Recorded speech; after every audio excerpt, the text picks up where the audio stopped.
साथियों, पौराणिक कथाओं के अनुसार 5000 BC में सुधन्वा नाम के राजा हुए। राजा और उनकी पत्नी को शादी के कई साल बीत चुके थे, पर उन्हें कोई संतान नहीं थी। संतान की चाह में ये दोनों एक ऋषि के पास जाते हैं। ऋषि राजा और रानी को भगवान विष्णु का प्रसाद खिलाकर कहते हैं, इस बार तुम्हारी पत्नी जब भी रजस्वला हो, तुम्हें इसके साथ सहवास जरूर करना है, नहीं तो तुम्हें इसके बाद कोई संतान नहीं होगी। इसके बाद राजा और उनकी पत्नी ऋषि से आज्ञा लेकर वापस महल लौट जाते हैं। साथियों, यहाँ रजस्वला का मतलब मेंस्ट्रुअल साइकिल से है। कुछ समय बीतने के बाद एक दिन राजा शिकार पर जाते हैं और उनके जाने के बाद ही रानी को रजस्वला हो जाता है। उसने समाचार को अपने चील के द्वारा राजा तक भिजवाया। समाचार पाकर महाराज सुधन्वा समय के भाव में अपना वीर एक दोने में रखकर चील को देते हैं। चील उस दोने को अपने पंजों में दबाकर आकाश मार्ग से वापस लौटता है। तभी यमुना रिवर के पास उस चील का दूसरे शिकारी पक्षी से सामना हो जाता है। दोनों में भयंकर युद्ध होता है और वो दोनों चील के हाथ से छूटकर नदी में गिर जाता है। साथियों, इस नदी में ब्रह्मा के श्राप से एक अप्सरा मछली बनकर रहती थी। मछली रूपी अप्सरा दोने में बहते हुए वीर को निगल लेती है और उसके प्रभाव से वह गर्भवती हो जाती है। कुछ समय बाद एक केवट उस मछली को पकड़कर घर ले जाता है। मछली को काटने पर उसके पेट से एक बालक और एक बालिका निकलती है। दूसरी ओर राजा और रानी संतान न होने पर दुखी रहने लगते हैं। इंटरेस्टिंग बात ये थी साथियों, ये केवट भी महाराज सुधन्वा के राज्य में रहता था। इसके बाद ये केवट बालक और बालिका को लेकर महाराज के पास जाता है। वहीं कोई संतान न होने पर राजा बालक को अपने पास रख लेता है, क्योंकि उन्हें उनके राजपाट को संभालने के लिए एक पुत्र की आवश्यकता होती है, और बालिका को केवट को ही वापस लौटा देते हैं। मछली से उत्पन्न होने के कारण उस बालक का नाम मत्स्यराज पड़ा। वहीं उस बालिका के अंग मछली की गंध छोड़ते थे,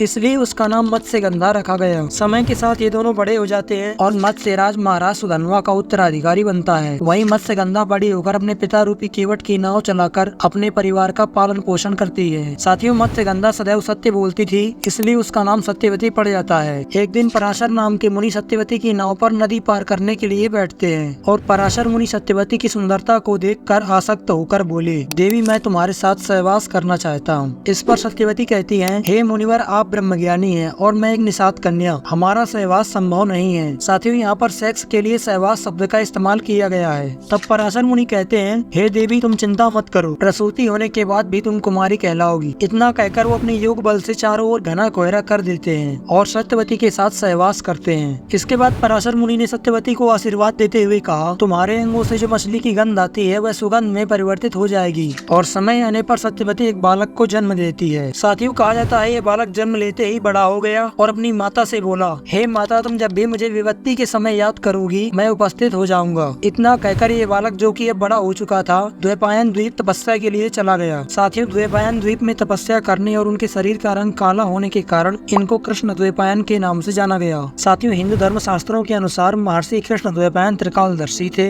और उन्होंने ये जान लिया था कलयुग में धर्म की अत्यधिक हानि होगी, जिससे मनुष्य नास्तिक, कर्तव्यहीन और अल्पायु हो जाएगा। उनको सही मार्ग दिखाने के लिए उन्होंने एक विशाल वेद की रचना की। लेकिन जब उन्होंने ये जाना कि कम बुद्धि और कम स्मरण शक्ति रखने वाले कलयुगी मानव के लिए इतने विशाल वेद का अध्ययन संभव नहीं है, तो उन्होंने इस विशाल वेद को 4 भागों यानी ऋग्वेद, यजुर्वेद, सामवेद और अथर्ववेद में बांटा, ताकि कम बुद्धि और कम स्मरण शक्ति रखने वाला मानव भी इनका अध्ययन कर सके। वेदों की रचना के बाद इनको महर्षि कृष्ण द्वैपायन वेद व्यास के नाम से जाना गया। महर्षि वेद व्यास ने इन चारों वेदों ऋग्वेद, यजुर्वेद, सामवेद और अथर्ववेद को क्रमशः अपने 4 शिष्यों पैल, जैमिन, वैशंपायन और सुमंतु मुनि को पढ़ाया। साथियों, वेदों में निहित ज्ञान अत्यंत कठिन और शुष्क था, इसलिए वेद व्यास ने 5वें वेद के रूप में पुराणों की रचना की, जिनकी संख्या 18 है। पुराणों को उन्होंने अपने शिष्य लोमहर्ष को पढ़ाया। इसके अलावा वेद व्यास जी ने महाभारत जैसे महाकाव्य को कंठस्थ कर शिव जी के पुत्र गणेश जी को सुनाया, जिसके बाद उन्होंने महाभारत की रचना की, जो कि विश्व का सबसे बड़ा महाकाव्य है। श्रीमद् भगवत गीता भी इसी काव्य का अंश है। साथियों, व्यास जी ने महाभारत के बाद ब्रह्मसूत्रों की भी रचना की। साथियों, वेद व्यास का जन्म आषाढ़ की पूर्णिमा को हुआ था, जिसे हम आज के समय गुरु पूर्णिमा पर्व के रूप में मनाते हैं। वहीं इनके जन्म स्थान को लेकर बहुत सारे मतभेद हैं, लेकिन ऐसा माना जाता है कि इनका जन्म कालपी में यमुना के किसी टापू में हुआ था। वेद व्यास पराशर मुनि और सत्यवती के पुत्र थे।